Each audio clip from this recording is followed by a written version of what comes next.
Faz alguns anos, uma bela e idosa senhora convidou-me para jantar em sua casa. Essa noite haveria de causar um grande impacto sobre minha vida e ministério. A senhorita Park, ex-deputada, chegou à sala de jantar e nos assentos à mesa, onde estava servido um lauto jantar coreano, e começou a narrar-me sua história. Embora eu já conhecesse pormenores de seu testemunho, considerei privilégio ouvi-lo de seus próprios lábios. Durante o ataque dos comunistas norte-americanos a Seul, disse ela com voz suave. Fez uma pausa enquanto saboreava uma porção de arroz. Chegaram tão de surpresa que a maioria das principais figuras políticas não tiveram oportunidade de fugir para o sul. Fui ao meu guarda-roupa, peguei um vestido velho e tentei disfarçar-me de vendedora ambulante. Quando fugia para o sul, os soldados norte-coreanos me prenderam. Disse-lhes que eu era apenas uma pobre mulher, mas não acreditaram em mim. Levaram-me para o quartel, a fim de interrogar-me. Quanto mais eu negava ser alguém de importância, tanto mais me interrogavam, até que um deles tomou-me as mãos e disse que eu mentia. Essas não são mãos de uma vendedora ambulante. São macias, disse ele. Logo depois fui conduzida à presença de um oficial que abruptamente sentenciou: amanhã, ao alvorecer, a senhora será fuzilada. O corredor era úmido e frio. Eu podia ouvir o fraco ruído de passos acima de mim quando me levaram para uma cela no porão. Tudo o que eu tinha sobre o corpo eram uns trapos de roupa que usava na tentativa de disfarçar-me. Nessa hora, eu estava muito cansada e deitei-me no piso de cimento. Enquanto a mente percorria os fatos que me aconteceram, senti muita tristeza e remorso. Que belo final para a sua gloriosa carreira, diz comigo mesma. Você que tinha tudo, você que conhece tanta gente, entretanto, esta é a sua última noite. Que lhe acontecerá amanhã? Continuei a perguntar-me e caí no sono. É sempre difícil acordar quando se tem muito sono, porém é duplamente difícil quando se sabe que essa é a última vez que se estará acordado. Um jovem de 20 anos segurou-me pelo braço e me levou de volta pelo corredor, escada acima, e saímos para a rua. Quando o sol me brilhou no rosto, fiquei ofuscada, mas não tão ofuscada que não pudesse ver o fuzil que ele trazia aos ombros. Caminhamos diversos quarteirões. Observei os buracos que restaram do que outrora eram lares carinhosos, embora pequenos.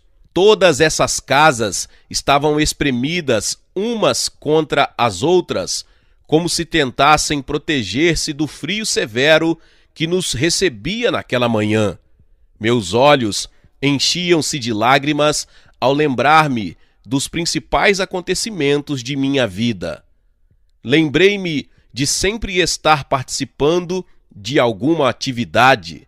Não é comum que uma mulher coreana negligencie o casamento e a educação dos filhos a fim de dirigir uma seção da resistência anti-japonesa. Lembrei-me das emoções sentidas quando as tropas norte-americanas derrotaram os japoneses. Estávamos livres de tudo isso, afinal. Entrei para a política em busca de justiça para o povo, mas logo fui apanhada na ascensão social que apanha o poder recém-encontrado. Minha mente voltou-se para a nossa pequena igreja metodista. Não sentia interesse pelos sermões, mas tinha prazer em cantar os hinos. Na realidade, muitas vezes me via cantarolando alguns de meus hinos prediletos, quando estava amedrontada ou solitária. Quão bondoso amigo é Cristo! Eu cantava baixinho, mas lágrimas me enchiam os olhos e rolavam pela face enquanto eu dizia para mim mesma: você nunca aceitou realmente a Jesus Cristo como seu Salvador. Esta declaração, percebida na mente e proferida em voz baixa, trazia-me sentimentos ainda mais profundos de dor e frustração. Eu me perguntava se Jesus me perdoaria e me salvaria naquele instante. Então, com todas as forças que pude reunir, eu disse: Jesus, vou morrer em poucos minutos. Tenho sido uma pecadora, sei que não mereço, mas peço que perdoes os pecados desta velha e me salves como fizeste com o ladrão na cruz. Senti uma alegria súbita encher o coração. Ele batia tão depressa que, tenho certeza, o jovem que me olhava com curiosidade, enquanto subíamos a colina onde eu seria executada, podia ouvi-lo. Fui perdoada, estava livre, preparada para morrer. Creio sinceramente que ninguém está preparado para a vida sem Cristo, muito menos, porém, para a morte sem a certeza que só o Senhor Jesus Cristo pode dar.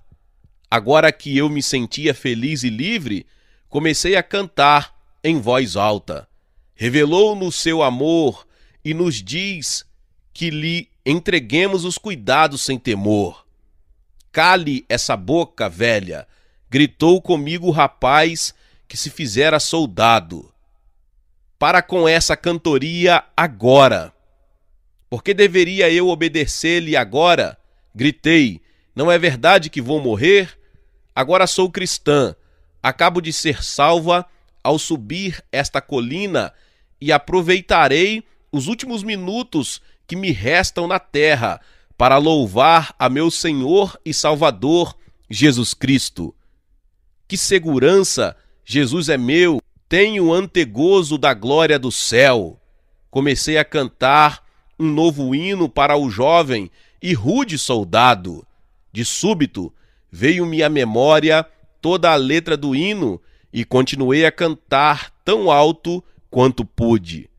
Ao lado de outra colina nos arredores da cidade, notei que havia uma área plana. O jovem pegou uma pá e começou a cavar a minha sepultura. Enquanto cavava, continuei cantando. De quando em quando ele me olhava e continuava a cavar. Terminada a cova, ele pegou uma venda, colocou-a nos meus olhos e disse: velha, deseja dizer alguma coisa antes que eu a mate e sepulte seu corpo? Embora eu estivesse com os olhos vendados, percebi que podia ver o que se passava no coração do jovem carrasco ali diante de mim. Ah, sim, disse eu, sentindo pesar por ele. Tenho apenas umas poucas coisas que dizer. Tenho vivido uma vida maravilhosa na terra, mas enquanto caminhávamos para cá, você pôde notar que algo me aconteceu. Acordei esta manhã cheia de medo, agora tenho paz e alegria. Veja, hoje cedo eu era cristã, apenas de nome, mas agora sou salva. Gostaria que pudesse conhecer este maravilhoso Salvador, Jesus Cristo. Eu poderia ter dito mais alguma coisa, mas naquele momento senti algo dizer-me que orasse a favor de meu jovem guarda. Posso passar os últimos instantes de minha vida orando pela sua alma? Perguntei, encaminhando para o buraco que ele havia cavado para minha sepultura. Ajoelhei-me e comecei a orar. Depois de orar uns poucos minutos, ouvi o jovem chorar. Terminei a oração e disse: pronto, pode fuzilar-me agora. Nada, porém, aconteceu. Que havia errado? Eu disse de novo: terminei a oração, pode atirar. Não posso. Ouvi-o dizer entre soluços e lágrimas de agonia. Ele desceu à sepultura, tirou-me a venda dos olhos e fitou-me. Minha mãe orava desse modo por mim. Posso vê-la orando por mim agora. Quando ergui o fuzil para matá-la, tive uma visão de minha mãe e não posso fuzilar minha mãe. Você tem de obedecer às ordens, do contrário, eles o matarão, disse-lhe eu, agora mais preocupada com a vida dele do que com a minha. Não posso matá-la. Por favor, fuja quando eu der um tiro para o ar, disse ele enquanto me desamarrava as mãos e me deixava ir. Corri para as colinas em busca de segurança. No momento em que a senhorita Park terminou a história, eu chorava com ela, pouco me preocupando com o fato de mal haver tocado o alimento. Hoje, a senhorita Park está no céu, porém ela passou o resto da vida testemunhando aos líderes acerca do poder de Jesus de salvar e de libertar prisioneiros. Foi ela que começou o primeiro desejum de oração presidencial na Coreia e tocou os corações de muitos de nossos mais poderosos líderes políticos e econômicos. Lembro-me, contudo, de ela olhar-me nos olhos ao final de sua história e dizer-me algo que causou grande impacto. Pastor Cho, o senhor é jovem. Tem um grande futuro no ministério. Devo, porém, aconselhá-lo acerca de algo que nunca deverá esquecer. Pregue o reino de Deus. Nunca entre por desvios. Pregue o evangelho do reino. Nunca permita que as conveniências ou a prominência o impeçam de pregar a mensagem que Jesus pregou. Repito, pregue o reino de Deus. Nunca me esqueci das palavras desta santa coreana. Portanto, falarei da importância de pregar o reino de Deus e de ver o poder do reino de Deus em ação. Agora, muitos perguntam: que é o evangelho do reino de Deus? Antes de tratarmos do que Jesus queria dizer por evangelho do reino, convém entender o que é o reino de Deus. O reino de Deus manifesta-se de duas formas. Há o aspecto futuro e também a realidade presente. Embora este importante assunto bíblico tenha muitas facetas, julgo de importância que todo cristão entenda como o reino de Deus influencia o crescimento da igreja. Entendida esta grande lição, podemos liberar o poder dinâmico que jaz dentro de todo crente. Podemos ver o poder do Espírito Santo atuando em nosso ministério, como atuou no ministério dos primeiros apóstolos. Então, o que é o reino de Deus? Desde que se começou a registrar a experiência humana, os homens sempre tentaram imaginar uma sociedade ideal. Platão, renomado filósofo grego, sonhava com uma sociedade ideal baseada numa estrutura política ética. Sua república veio a ser um modelo para as futuras sociedades. Mas o próprio Platão reconhecia que suas filosofias políticas e social eram idealistas demais para serem levadas a cabo como a perfeição que ele desejava. Os profetas do Antigo Testamento falaram de uma era futura em que os homens viveriam juntos sem armamentos de guerra. Isaías falou de lanças transformadas em podadeiras e de uma nação não levantar a espada contra outra. Na verdade, a paz do mundo seria tão dramaticamente diferente que ele usou as imagens do lobo habitando com o cordeiro, do leopardo deitando-se junto ao cabrito e do bezerro e o leão novo andando juntos, querendo com isso significar a real mudança nos negócios mundiais que haveria de ocorrer no futuro. A mensagem que Jesus pregou era de arrependimento, porque estava próxima a inauguração de uma nova era. Arrependei-vos, porque está próximo o reino dos céus. Mateus 4,17. Seus ensinos, ilustrações e parábolas versavam, antes de tudo, sobre o reino de Deus. Com efeito, a oração que ele ensinou aos discípulos diz: venha o teu reino, faça-se a tua vontade, assim na terra como no céu. Mateus 6,10. Até ao fim, Jesus nunca deixou de acentuar aos discípulos a importância do reino. Embora seja óbvio a todos os que estudam os evangelhos que a principal ênfase de Jesus era sobre o reino de Deus, Mateus chama-o de reino dos céus porque escrevia tendo em vista os judeus.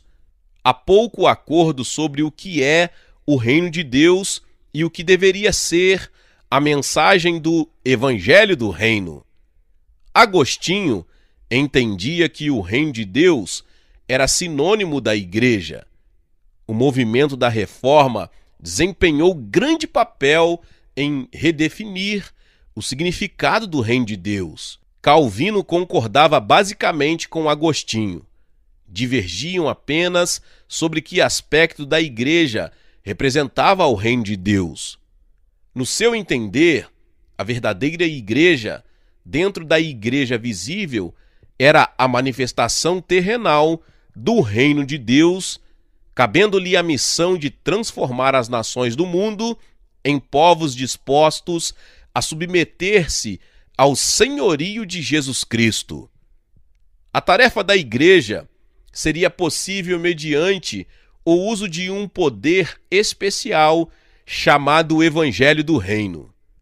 Este Evangelho do Reino de Deus tocaria de tal modo a vida, primeiro dos homens e depois das nações, que haveria uma poderosa transformação da realidade social, política e econômica.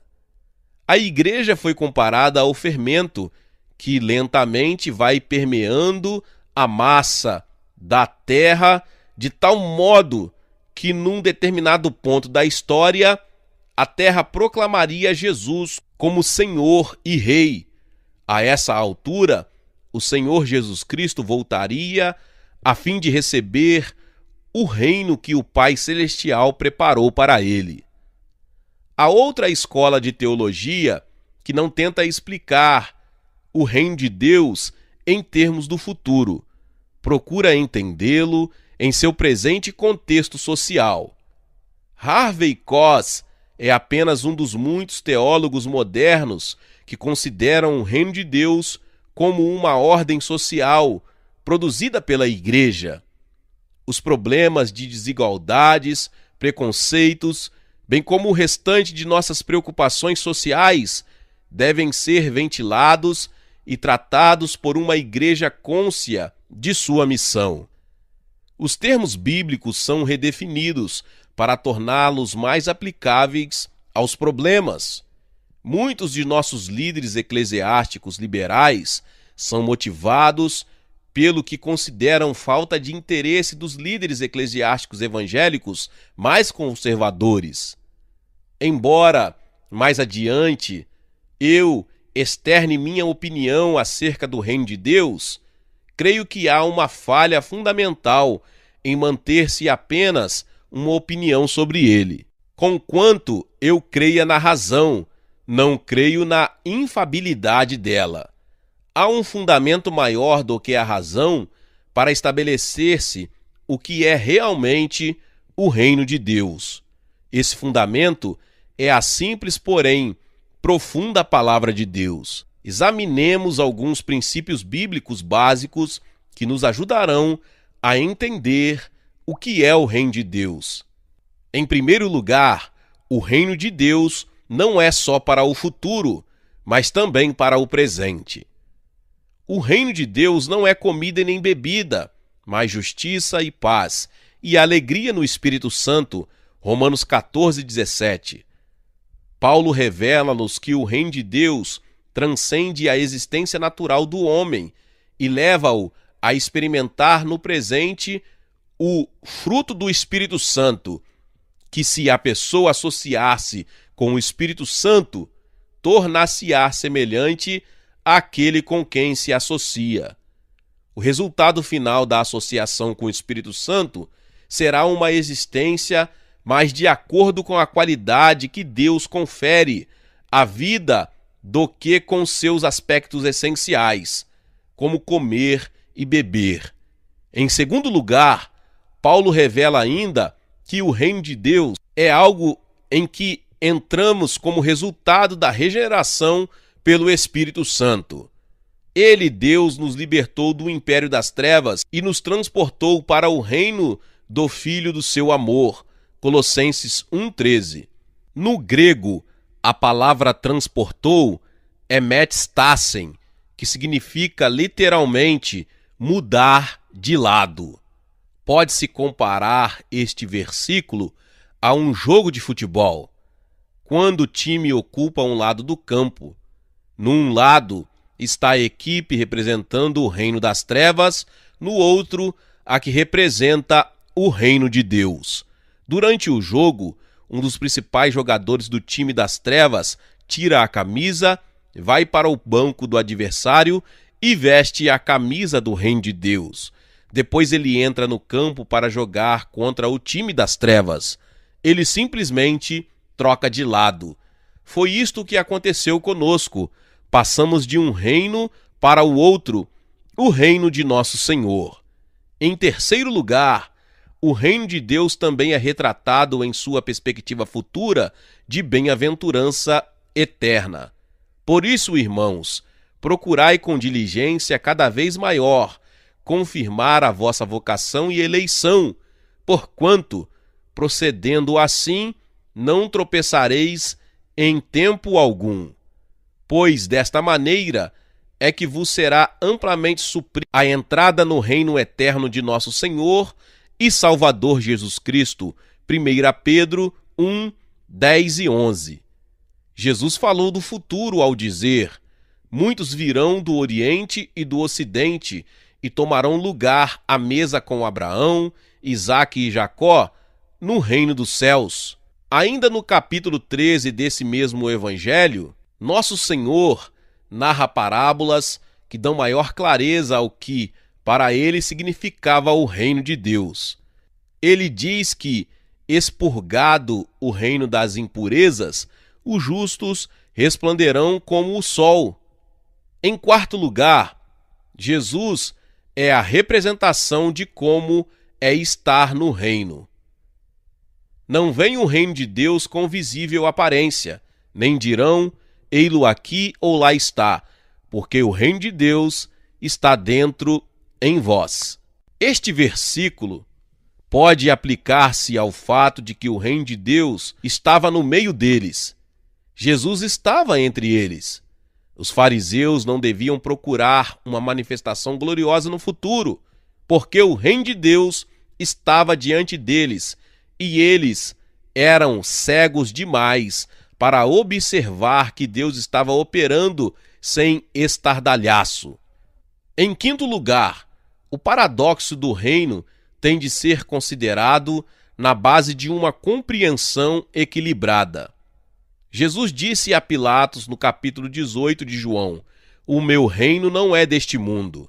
Também ele disse no capítulo 13 de Lucas que o reino de Deus cresce quase imperceptivelmente como um grão de mostarda. Não obstante, esta semente quase despercebida cresceria e afetaria o mundo inteiro. Vejo-as como um equilíbrio. Portanto, o reino de Deus é futuro, mas também é presente. Não é deste mundo, mas afeta este mundo. Pode-se entrar nele agora, mas há uma realização futura. Não se pode vê-lo com os olhos naturais, mas o reino de Deus encontra-se onde Cristo está.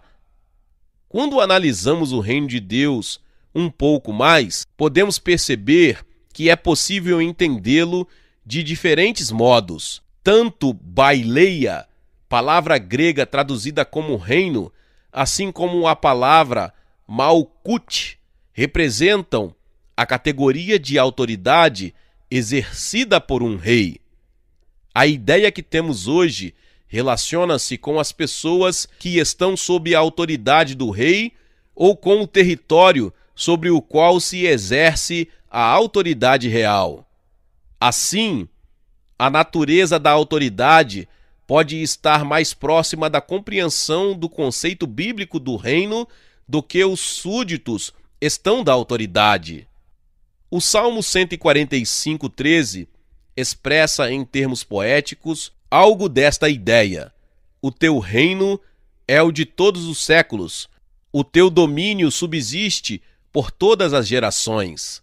Na poesia clássica hebraica, os dois versos do poema devem expressar a mesma ideia de modos diferentes. Portanto, o conceito que o poeta tem do reino é de que era domínio real de Deus. Glória a Deus, louvado seja o nome do Senhor. Talvez você chegou aqui pela primeira vez e ainda não é inscrito aqui no canal. Se inscreva aqui no canal e ative o sininho das notificações.